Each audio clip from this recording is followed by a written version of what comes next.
Hello everyone. Again, I'm going to be doing a video as we have not had the time to get the RTI team together prior to school starting to go over everything. So in this email, you guys will also have a copy or access to the RTI team folder, which is what we're looking at right now. And I'm just going to go through a few items in here and kind of give you an overview of what to expect on Wednesday. So we're first going to start with the agendas. In here, you will find the agenda for each month. So we have our first RTI meeting, which is this Wednesday, the 12th. And again, it is not a Navy team or a Gold team for this first one. I'm calling it just a red meeting.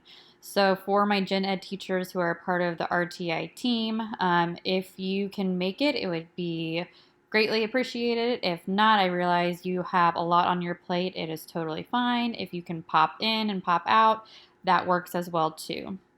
So when we open up the agenda, this will give us our schedule as well as some things that I might need help with. So three essential agreements that I just want us all to be very mindful of. I have slotted out times for each student for us to discuss in 35-minute increments for this round. Eventually, when we get into September and October and moving forward, I am going to decrease that amount to 20 minutes because we will need to add more students to our discussion. So just to kind of get the hang of things this time, and hopefully we'll get in a natural groove to where we can speed up the process and be pros at the RTI process, we will do 35-minute increments.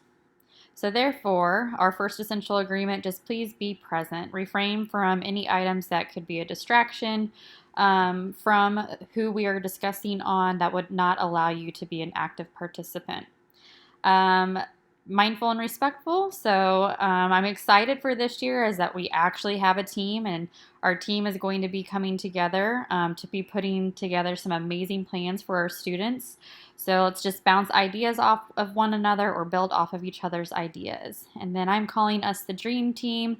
So let's make this fun and get stuff done. I truly believe that this will be a very fun process, especially once we, like I said, get into our groove.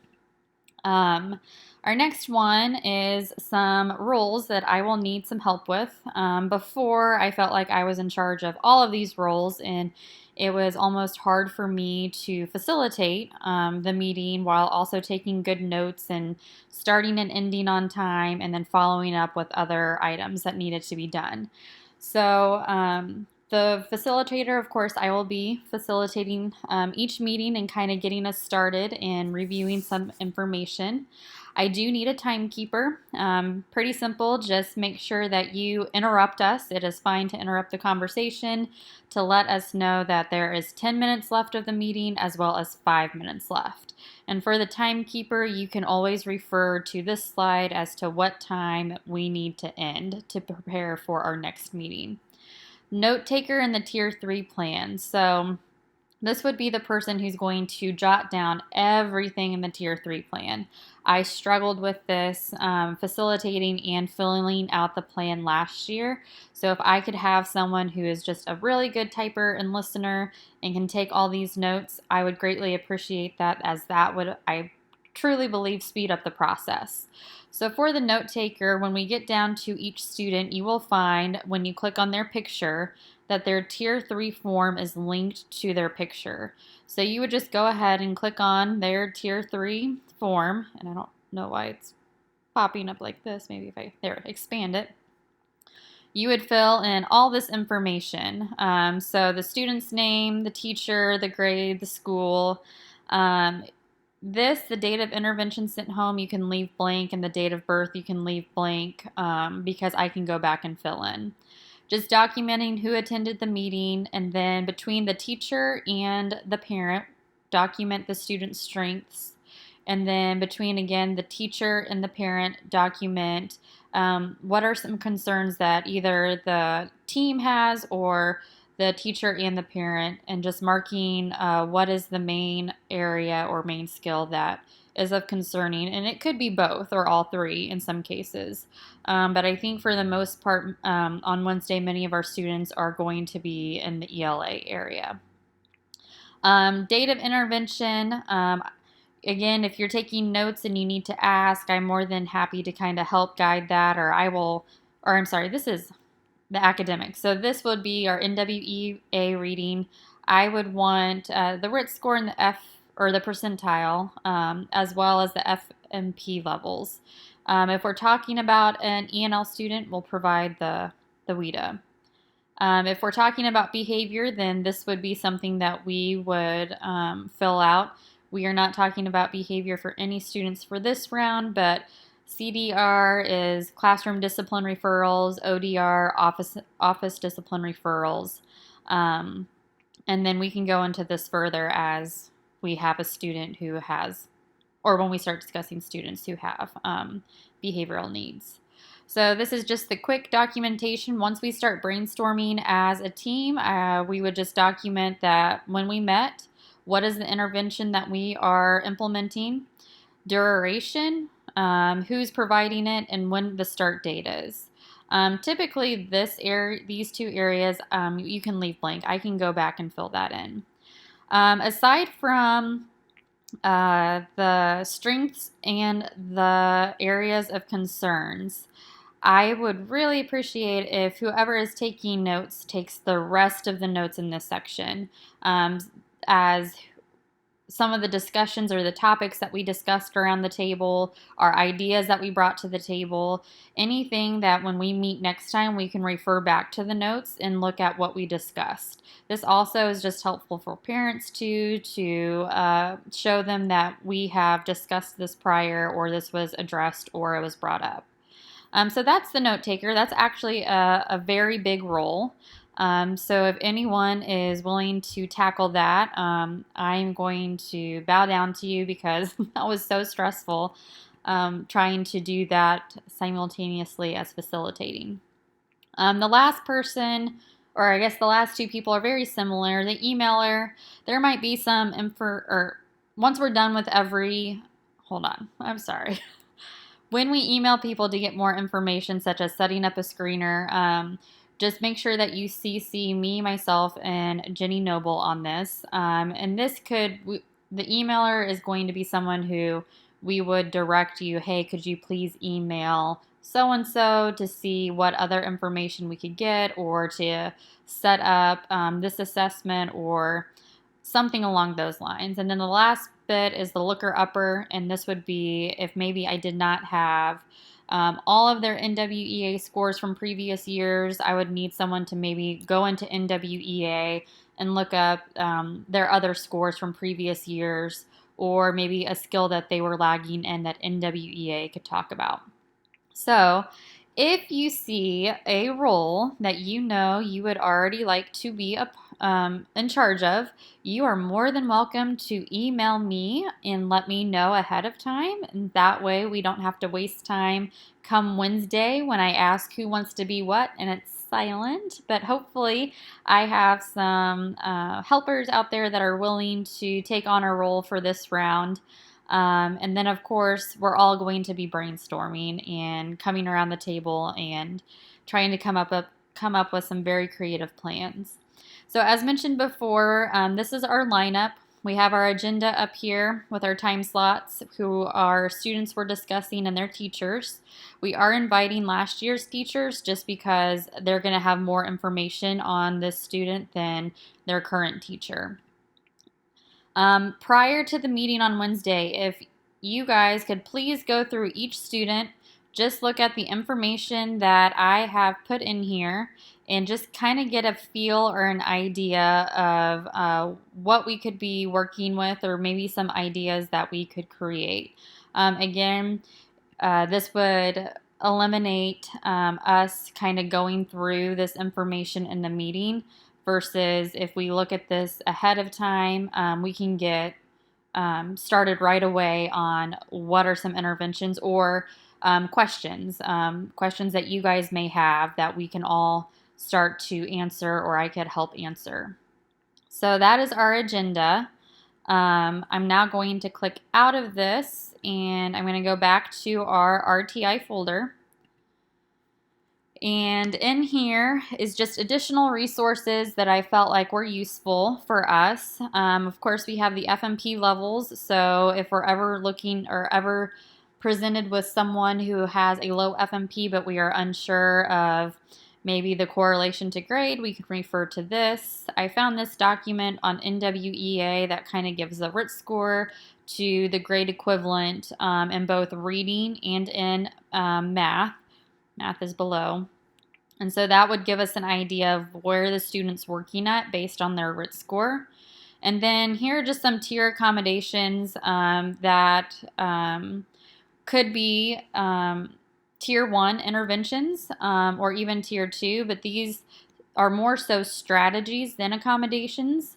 And with that being said, I'm going to take us to the Willow Lake Handbook because I'm going to show you more tier strategies as well. So this is also something that you guys will want to reference when we're coming around the table and brainstorming of what strategies and interventions we would want to start using with our students. We are going to be following this problem-solving model. I'm not going to read everything of all of this to you. You would get the gist of, we're first going to identify the problem and then really dive deep into why is that problem occurring? What skills does the student not have that is causing this problem? And really pinpoint on a specific skill rather than just looking at a more larger, broader scale that clearly is not helping the student progress further. And then, of course, what are we going to do about it? What intervention or what strategy can we implement in the classroom as well as small group that will help the student progress? And this kind of gives you more of a breakdown of what each step is. So as I mentioned prior to coming into here, there was a list of what I called tier strategies. Attached, you will also find more tier strategies that can be implemented in all tiers, tier 1, tier 2, tier 3.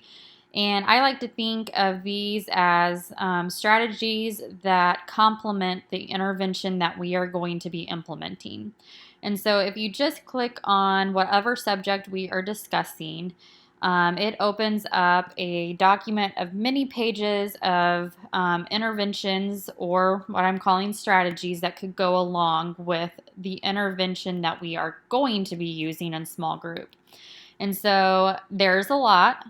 So that's why it's very helpful for as a team that, maybe we can sift through this faster versus one person just sifting through this. But this gives you an idea of what are some strategies that can be implemented in the classroom on top of their intervention.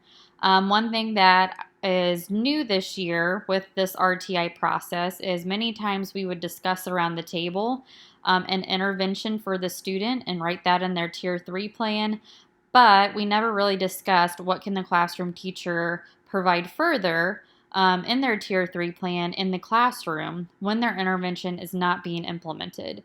So again, just think of this as something that complements the intervention as well. We need to be constantly differentiating our instruction and accommodating the student, especially if the student is working 1 to 2 grade levels or more behind. So a tier 3 plan does not stop just at the intervention. We have to start creating more meaningful recipes for the student to find success. So I'm hoping on top of the intervention, we can start producing more accommodations or more strategies in the classroom that have not yet been tried. So again, we can find those in all subject areas and hopefully we can come up with a good plan. This is just a nice graph or map of what RTI is. It kind of breaks it down and just shows how fluid RTI is. The goal is for the student to move freely amongst tiers. And of course, if we move them to a tier 2 or a tier 3, our goal would be for them to move back down to a tier 2 or to a tier 1. I'm finding that many students stay in this tier 3 for years. And that should be a huge red flag of why is a student staying in a tier 3 for years? What is the intervention not addressing? So that again is why I'm excited for this RTI team. More brains are going to be better than my lonely brain at the table, or with Libby and Chastity, who joined me last year. I felt like we're just in a fog. So we're hoping that adding more brains to the table will hopefully get some of these tier 3s moving a little bit faster on this continuum. One thing that I want to just make sure that we are all understanding of is that Tier 1 is just going to be the differentiation of the core curriculum. When we get into Tier 2, it can go in between both of small group of differentiated instruction as well as targeted small group instruction based on a skill that a student is needing to work on. And then, of course, we have those individual accommodations that we would retrieve from right here. And then, of course, we have our intensive strategies or our intensive intervention strategies, which would be with my team, the title team. This is just a nice document that's going to show you everything that we can provide at each tier level. I'm still finishing up with this, but this will be ready for Wednesday. This I pulled from the district's document, and Libby, Chastity, and I have looked over this and made sure that this fits for Willow Lake. Some of the interventions that were shown in the district document, we either did not have or have never heard of, or there were interventions that weren't mentioned that we did have and we wanted to include.